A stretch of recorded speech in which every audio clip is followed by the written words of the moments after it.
Hello, welcome to Water Sign Philippines, Cancer, Scorpio, and Pisces. Take only what resonates. Be sure na nakasubscribe na kayo dito sa ating channel.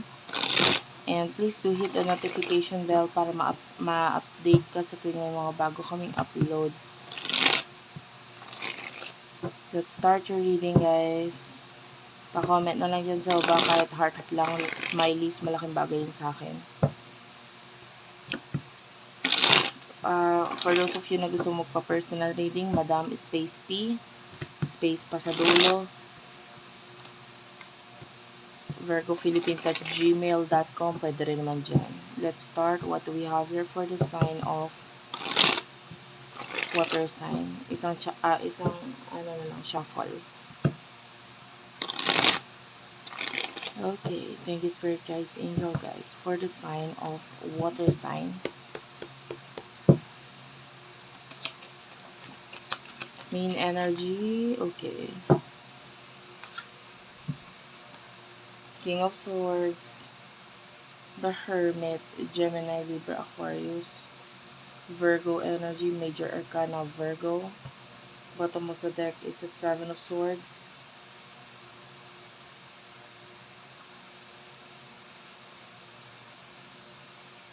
Yung iba parang gustong umalis or lumayo or umiwas. Or umalis muna pagdating sa home. Like parang gusto mo ng sarili mong place. Kasi parang nakakapagod, nakaka-pressure. Yung iba sa inyo, kung hindi man home, maybe family member of yours na parang masyadong toxic or ayaw mo na munang kausap. If you are a man, oh well, anyway, wala naman tayong gender specific dito. Pero the Queen of Wands, this could be, nakukuha ko kasing energy is another wife or husband. Pwedeng ganon. Parang, kaya gusto mo na munang umalis kasi parang ang dami niya sinasabi or ang dami niyang ibubunga nga, parang ganon. And you don't like that. You don't like that. Hindi lahat makaka-relate, guys, ha. Person na connect mo pagdating sa love. Yung iba, hindi siya asawa or karelasyon or ka-live-in. It could be a person na part of your family. Pwedeng ganon. Or yung iba naman, if not sa home, pwedeng sa career. There's someone who is very, alam mo yon, madaldal siya or ang dami niya sinasabi. Gusto mong umiwas or lumayo dito sa taong to. Person na kakanik mo pagdating sa love.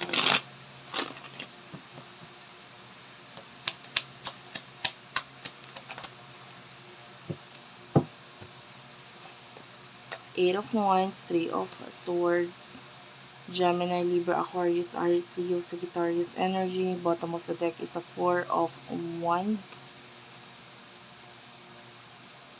Okay.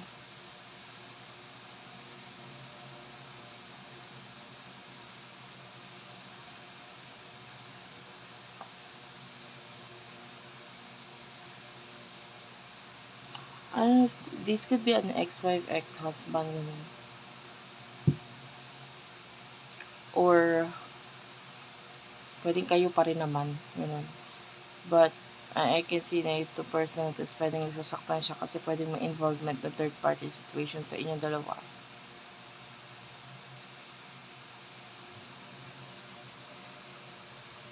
Or pwedeng minsan nang nagkaroon. And pwedeng ito yung naging dahilan kung ba't itong person na ito is ganun. Nagger or bakit ang dami niya sinasabi kasi things happen in the past. No? Maybe regarding a third party situation. Pwedeng may nagkagusto sa'yo or may naging karelasyon ka literal or may nakapalapit sa'yo na person na naging dahilan sa pagsasalas ng person na to. Ano yung emosyon ninyo sa isa't isa? Yan, ano yung gusto mong umiwas? Umiwas sa pag-uusap regarding doon. Kasi parang gusto mo na mag-focus sa profession mo, sa career mo, sa status mo sa buhay.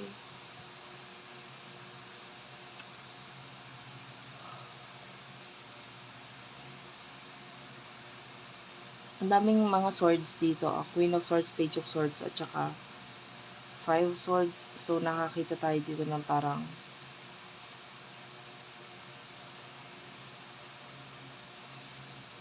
gusto mo lang iwan or i-cut off ito person na to. Especially the communication. Kasi parang ang hirap eh. Diba? Parang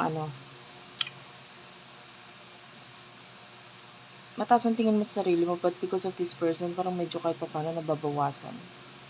Nakaka-affect siya sa buhay mo. Emotion niya para sa'yo. Three of Cups. This person wants reconciliation. The Wheel of Fortune. Kung naman yung mga nangyari sa nakaraan, gusto niya mabago ito, matapos ito, whatever. So, gusto niya ng reconciliation, maayos. Mabalik. This person is, hindi, yung trust is nawala talaga dito. The Moon and the Knight of Swords, trust is nawala. But I can see na marami pa rin naman siyang pinangahawakan regarding sa future ninyong dalawa. I feel like mahal ka niya or gusto ka niya. But it's just that yung trust niya sa'yo nawala. Nawala na kasi yung tiwala niya. So what will happen in the near future sa inyong dalawa?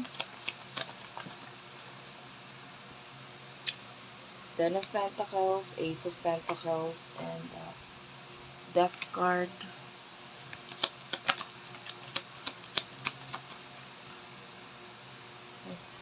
Hindi ko ito kukunin. I will just take this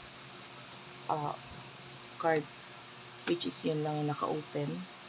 The rest is nakataob. Bottom of the deck is the Chariot. This is Cancer energy.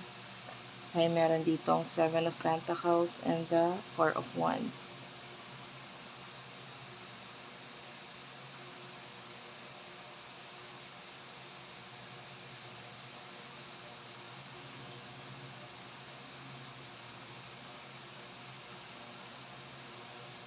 There's a new opportunity or new beginning pagdating sa finances. Yung iba pagdating sa pinaka-connection ninyo, pwede magkaroon ng rebirth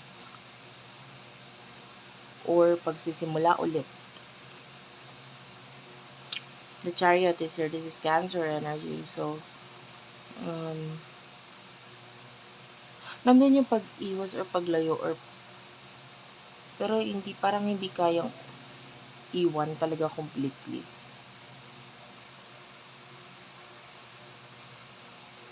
Lagi siya dyan eh. Seven of Pentacles. Nakakita ko ng pagtitake ng risk pagdating sa finances. Pero in a way, yun naman talaga yung dapat gawin para mas ma-reach mo yung goal mo. I mean, imaginein mo yung isang bola sa golf. Ang layo ng butas, no? Ng goal. Ano ba tawag nun? Sa golf. Basta kung saan dapat shumot yung bola. Ang layo nun.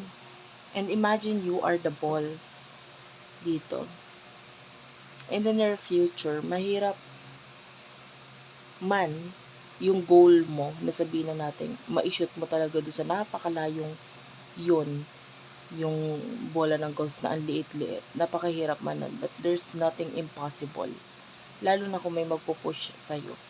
And in the near future, someone is going to push you, help you, para ma-reach mo yung goal mo na yun.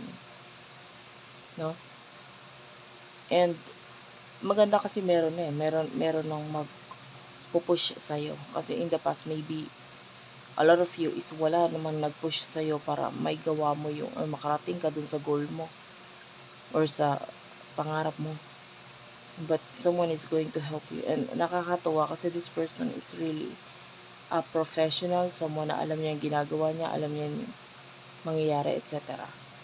The Four of Wands, this is stability in the near future. So you will have a stable connection with this person na magpupush sa'yo para ma-achieve mo yung mga goals mo sa buhay.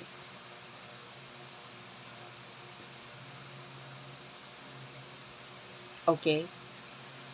So, yun lang ang aking reading sa ngayon. Maraming salamat. Ingat kayo and bye-bye.